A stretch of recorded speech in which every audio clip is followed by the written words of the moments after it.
बिस्मिल्लाहिर्रहमानिर्रहीम। एक बार फिर हम हाज़िर हुए हैं अपने नया लेक्चर लेकर।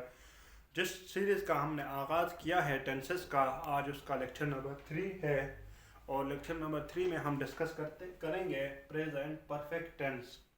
ठीक है, तो आओ बोर्ड की तरफ प्रेजेंट परफेक्ट टेंस को देखते हैं कि ये इसका पहचान इसकी क्या है और इसके जुमले बनाकर बात को समझते हैं। ठीक है, तो अपने लेक्चर का बाकायदा आगाज़ करते हैं। उर्दू में इसकी पहचान है कि किसी भी सेंटेंस के आखिर में चुका है, चुकी है या चुके हैं आता है। ठीक है, यहाँ देखते हैं, लिखते हैं बात को भी। चुका है, चुकी है, ठीक है, और चुके हैं। यह सेंटेंस के उर्दू सेंटेंस के आखिर में आता है।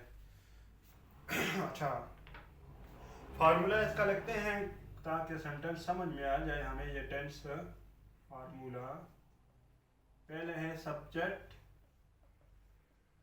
तमाम टेंसेस में सबसे पहले सब्जेक्ट का जिक्र हुआ है। ठीक है, सब्जेक्ट, फिर प्लस हेल्पिंग वर्ब है।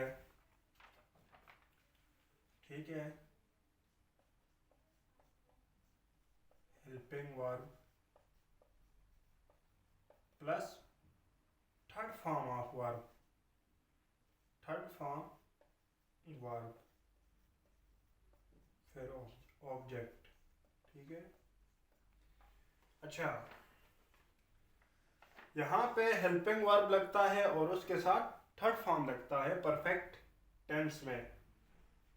एक एग्जांपल दे के फिर इसको मज़ीद डिस्कस करते हैं। अच्छा, पहले ये बताते हैं कि हेल्पिंग वर्ब में क्या क्या है। यहाँ पे दो ही हैं, हैव और हैज़। ठीक है, और इस तरह। अच्छा, अब ये भी देख लेते हैं कि हैव और हैज़ किसके साथ लगता है। हैज़ जो है वो ही शी इट सिंगुलर के साथ लगता है। ही शी इट और सिंगुलर।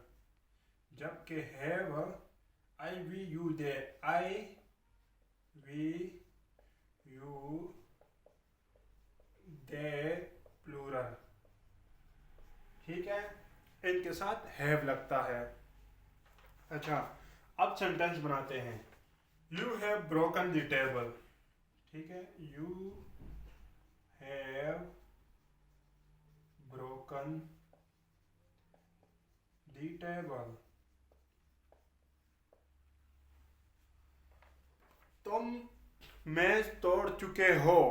ठीक है, अब देखो, ये है हेल्पिंग वर्ब, ये है ब्रोकन, ब्रेक की थर्ड फॉर्म है। ठीक है, और द टेबल ये है ऑब्जेक्ट, तो थर्ड फॉर्म हमने ब्रेक की यूज की है, ब्रोकन। हेल्पिंग वर्ब हमने हैव इस्तेमाल किया है। अच्छा, आगे चलते हैं, एक और सेंटेंस लिखते हैं। He has written a letter. He has written a letter. ठीक है, वो खत लिख चुका है। ठीक है, वो खत लिख चुका है। एक और लिखते हैं, I have arrived in Peshawar. I have arrived in Peshawar. मैं पेशावर पहुंच चुका हूं। अच्छा, यहाँ देखो कि ये जो फार्मूला मैं लिखता हूँ हर टेंस के नीचे, यह बहुत इंपॉर्टेंट होता है, आपने इसको याद रखना होता है। अगर आपको ये फार्मूला आता है किसी टेंस का तो फिर आपको पूरा टेंस आ जाता है समझ में, अदरवाइज बहुत मुश्किल होता है। अच्छा, इसके नेगेटिव सेंटेंस बनाते हैं। मैंने आपको बोला था कि नेगेटिव सेंटेंस में नॉट की थर्ड पोजीशन होती है ऑलवेज, हर एक सेंटेंस में। तो देखते हैं, आओ इसकी negative sentence. She has not gone to Karachi. ठीक है, ये है नेगेटिव सेंटेंस। ठीक है, she has not gone to Karachi, not third position है इसकी। ठीक है, एक और जुमला लिखते हैं। He has not clean the dishes. He has not cleaned, third form लगेगी, द डिशेस। ठीक है, अब है इंटरोगेटिव।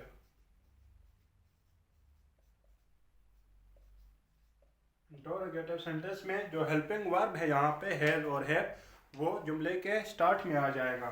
जैसे कि has she gone to Karachi, has she gone to Karachi, ठीक है। और have they played a cricket, have they played a cricket.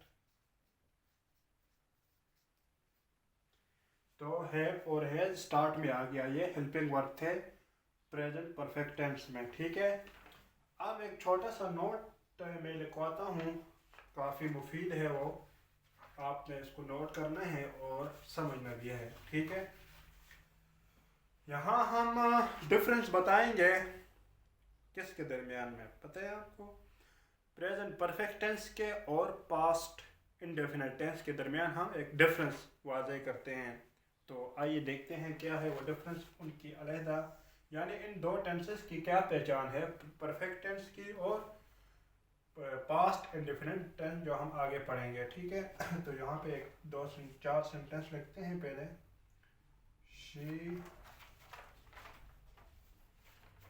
she has gone to Karachi, she has gone to Karachi, ठीक है, ये हुआ है। फिर है ये she went to Karachi, she went to Karachi, ये हुआ, ठीक है। he has broken his leg, he has broken his leg, he broke his leg, he broke his leg yesterday। अच्छा, अब ये दो टेंस एक हैं और ये दो सेम हैं, ठीक है। तो यहाँ पे प्रेजेंट परफेक्ट टेंस में हम कहते हैं she has gone to Karachi, वो कराची जा चुकी है, ठीक है। और फिर पास्ट इंडेफिनिट में हम कहते हैं शी वेंट टू कराची, वो कराची गई थी, ठीक है, गई थी। तो यहाँ पे हमें डिफरेंस है, इफेक्ट डिफरेंट, इफेक्ट डिफरेंट है, ठीक है। यहाँ पे इसके मतलब ये है कि she has gone to Karachi, वो कराची जा चुकी है, यानी वो अभी भी कराची में है, ठीक है। उसका ताल्लुक अभी से भी मौजूद है, वो मतलब कराची में ही मौजूद है, तो हम प्रेजेंट परफेक्ट इस्तेमाल करेंगे। अगर हम ये कहते हैं शी वेंट टू कराची, वो कराची गई थी, तो इसका मतलब यह हुआ कि वो कराची गई थी फिर वापस भी आ गई है, जबकि प्रेजेंट परफेक्ट टेंस में वो वापस नहीं आई हुई है, वहीं पर ही है। तो इस तरह इसका यूज़ होता है। जब ख़त्म हो जाए तो फिर हम क्या लगाते हैं, वो चली गई थी और फिर आ भी गई है, तो हम वहाँ पे पास्ट इंडेफिनिट का इस्तेमाल करते हैं। अगर वो अभी भी वहाँ है, ठीक है, मतलब अभी भी उसका ताल्लुक है जुमले के साथ ज़माने हाल तक, मतलब वो गई थी तो वहीं पर ही है, तो फिर हम प्रेजेंट परफेक्ट टेंस का इस्तेमाल करते हैं। और दूसरा जो है वो है टाइम डिफरेंट, ठीक है, time different. He has broken his leg, वो अपनी टांग तोड़ चुका था, ठीक है, तो नहीं तोड़ चुका है, ठीक है। यहाँ पे प्रेजेंट एंड परफेक्ट टेंस में he broke his leg yesterday, वो अपनी टांग तोड़ चुका था, कब? कल, कल तोड़ चुका था ना, आज देखो यहाँ पे टाइम का डिफरेंट है, जब बात टाइम आ जाए प्रीवियस तो वो फिर क्या है, तो वहाँ पे हम जब टाइम का जिक्र हो वहाँ पे हम पास्ट इंडेफिनिट इस्तेमाल करते हैं, जब टाइम का जिक्र ना हो तो हम प्रेजेंट परफेक्ट टेंस का इस्तेमाल करते हैं। तो ये दो इसकी पहचान है कि कहाँ पे हम प्रेजेंट परफेक्ट टेंस इस्तेमाल करते हैं, कहाँ पे हम पास्ट इंडेफिनिट टेंस इस्तेमाल करते हैं। उम्मीद है बात को आपको समझाने में मुझे वक्त तो लगा होगा, लेकिन यकीनन बात समझ में आई हुई होगी। अगर कोई मसला, कोई बात समझ में ना आई हुई हो तो आप कमेंट्स में क्वेश्चन कर सकते हैं, इंशाल्लाह आपको एज सून एज पॉसिबल आपको रिप्लाई दिया जाएगा। तो आज का लेक्चर हुआ अख्ताम, इंशाल्लाह अगले लेक्चर में मिलते हैं। अपने भाई इंजीनियर शाह खालिद को इजाज़त दीजिए। अस्सलाम वालेकुम।